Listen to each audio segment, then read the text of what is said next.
What up? What up, what up? Water heater time. 40-gallon tall, natural. Probably gonna put in a thermal expansion tank with a bracket, spill switch, smoke pipe, fittings, tank. Let's do it. Arrived, going down to the dungeon. Was able to park our truck right next to the point of entry. That makes me very happy. This is gonna be a good one, I could just tell. I just know it. We're gonna go inspect the old heater and get ready to yank it out of here.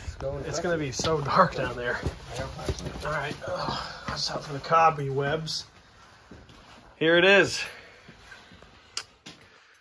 Looks pretty straightforward. Someone used regular pliers.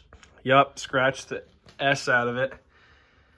This was installed not that long ago, but I think the tank is starting to rot. So they have rusty water at the fixture, and that's no good. So we're gonna get started taking this out and putting a new one in. I wish I got it when the pump was starting to pump and I popped their relief valve, but you can see the rusty water come right out of the end of the drop pipe there. Definitely the tank's starting to rot inside. It's crazy, this tank's only 4 years old. Well, no matter. Out it comes. That's what happens when you buy AO Smith. Yep.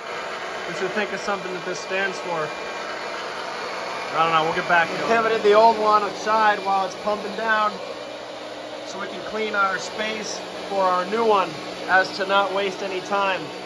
No reason to wait for this to pump 100% of the way out and leave it in the space that the new one has to go. So we moved it over here. This way I can drop the blocks for the new one. I'm getting the blocks ready. The kid's gonna prep up the new one. No, I'm gonna freaking take it down, get out of the sun. Is what Dude, he's fair-skinned, blonde-haired, blue-eyed kid. Gonna get burnt. You're already looking burnt. I know. Face is the same color as that shirt. Found a coffee of mine from who knows when. This is my exact order. That's gotta be me. I'm 100% sure of it. Okay, our tank is plumb and level in all areas. Got our thermal expansion tank mounted on the wall with a hold right bracket. Big fan of these, they work great. Ian's gonna work on the gas. This is our drop pipe for the temperature and pressure relief valve. This is technically our floor, this block. So it's gotta be no more than 6 inches off of the floor, but no less than 2 pipe diameters. So we're 4 inches, which is good because this is 3/4 inch pipe. That's 100% good to go. Update, kid's doing the gas. What up?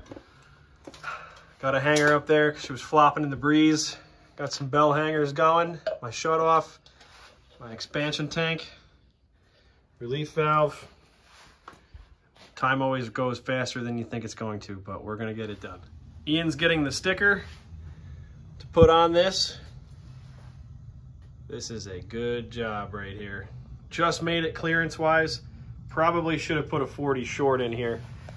The tall rarely ever works out. In this case it did, but it just made it with a 90 on the top with pitch out the chimney. So we put it on blocks just in case the basement gets wet. If I didn't put it on blocks, it would have certainly made it, but I don't think we've ever put a water heater in not on blocks unless clearance is super tight. The kid did the gas. Looks good. Put a little split ring there, support it. It's nice and plumb. Look at that, look at that, look at that. Oh, Get this. that's beautiful. This part. He's stickering it up. Right here, I think. Got our new gas valve, union, drip leg. Look at the skills on the guy. Look at that. The talent on the guy is unmatched. Thank you. It really is unmatched. Sticker putter on her. There ain't nobody better. We set the charge on the tank. These come out of the box around 50 PSI, somewhere in that neighborhood. This house has really good water pressure, actually almost too much at 90 pounds, 88, 89, somewhere in there.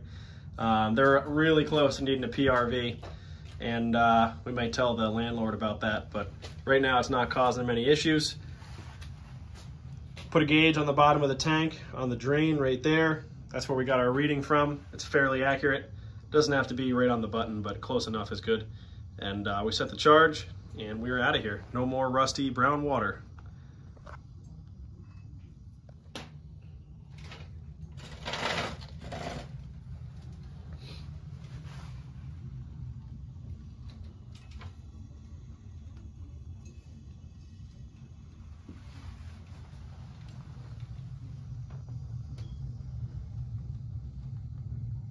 Back again the next day. We informed the customer of their borderline high water pressure and lack of a backflow preventer. So we're going to add one of those. This is the water heater job that we did yesterday. So we're going to cut the section of 3/4 out, and we're going to piece in our PRV and our backflow after the meter. Prefabbed our PRV and the backflow preventer in the truck because we have the vise, which makes it easier. 3/4 press on each end. Everything's on unions here. The 25 AUB and the double check LF7. So in case this needs to be changed or this needs to be changed, you can just remove them easily without really taking anything else apart. We have valves on both sides. Code where we are requires a double check non-testable backflow in residences, or just where people live, not businesses or any commercial properties. So this is the Watts LF7, which is what we use. And we're going to piece this in, press it, and be done. Right there. Yeah, press in.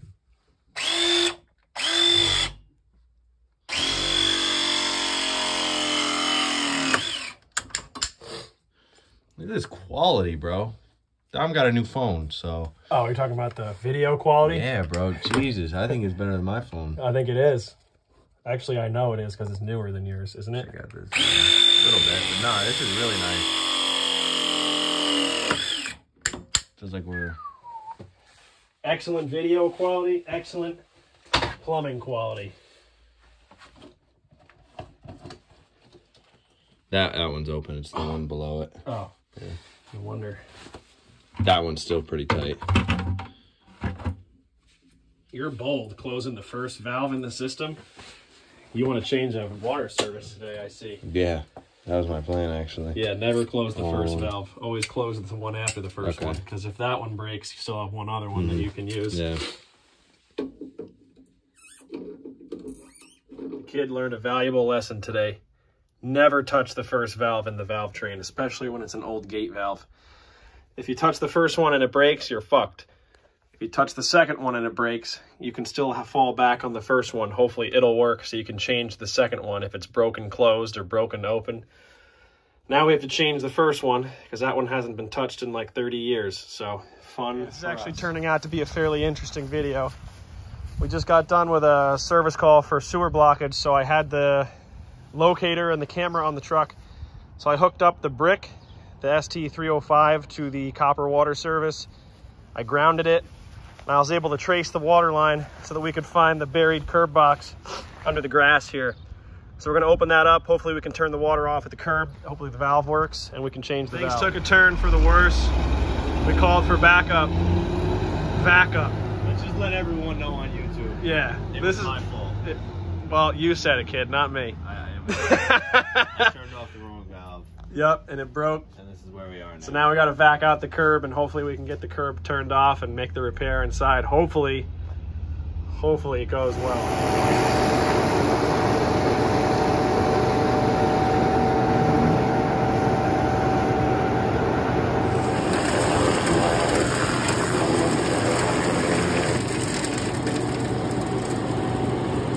Able to get the new valve in. This is an incorrect connection method here. It should have been flare by mail. I did not do that. We did not do that, but I needed to get the water back onto the customer's house. That's the first and most important thing. So we got a new shutoff valve here. We'll take care of the rest of the problems if and when they become problems. We dodged a big bullet. It's 3 o'clock. Busy Bee came and helped out. We got our PRV and our backflow preventer installed. Should have been in and out, bing, bang, boom, but sometimes shit happens. So we're done with this one, and we're on to the next one. Busy Bee.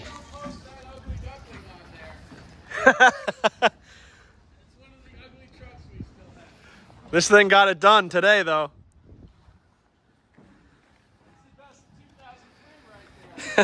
Here he is, the man, the myth, the legend. Now. He was sad boy before. I break valves every day. Yep. Tell him what happened. So I'm going downstairs, and we did the water heater, and he turned the water off, and I was looking at the valves, and I didn't see the one. What's the other valve called? Like inside of the meter. The valve that's on the meter. Yeah, the valve is basically on the meter. I didn't see it, and I was like, fuck it, started spinning the other one, it wasn't spinning, so I took my pliers to it for half a second, and then I just spun it by hand, and I thought it would all be good. You had a 50-50 chance of doing it right, and you did it wrong. And then where the last video ended, we were in the basement, you can see you're spinning it, and then like right after that, we both looked at each other. We were just, it's over. So I don't know. I'm happy now, but Busy Bee came. Scary. Busy Bee. They're the guys. They have a YouTube? No, they have an Instagram. They have an Instagram, so we'll follow them on Instagram. Busy Bee Septic, I think. Busy Bee Septic.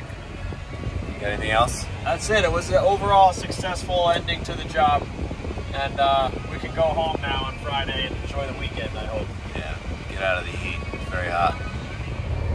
All right, guys, that wraps up the video. Thanks for tuning in for another one. This job took place over the last 2 days. It was originally just a water heater install, and then we noticed that they didn't have a backflow preventer or a PRV, and their water pressure was pushing 100 pounds. 70 is code for PRV installations, and they're past that. So we pitched that idea to the customer, and he said, yeah, go for it. And then what ensued after was kind of a pain in the neck. The valve that we used to turn the water off was a different one from the one that we used the previous day to do the water heater. It's nobody's fault, really. Ian turned off the second valve, the primary one, and it just wasn't up to the task. It broke in the closed position, and the curb stop outside was stuck in the open position. So without being able to turn the water off to the property to change the valve, we had to call Busy Bee out. They brought their VAC truck in, hydro-vac the curb box, and at that point I was able to climb into the hole and put a wrench on the actual stop itself instead of the stem that they had installed. And really put force straight to the valve, and I was able to turn it off and finish the job, put a new valve in the basement. But I want to know what your thoughts are on old gate valves. They break a lot. I don't think it's our responsibility. They're there to use, and I think they should work. And if they break when they're used, then I really don't think that's our fault. I'm curious to hear what other plumbers think about this. The customer's going to get a bill for the vac truck and the replacement of the valve. That's just kind of the way it goes. Yeah, curious your thoughts. Let me know in the comment section down below. And again, thanks for watching the video. We'll see you on the next one.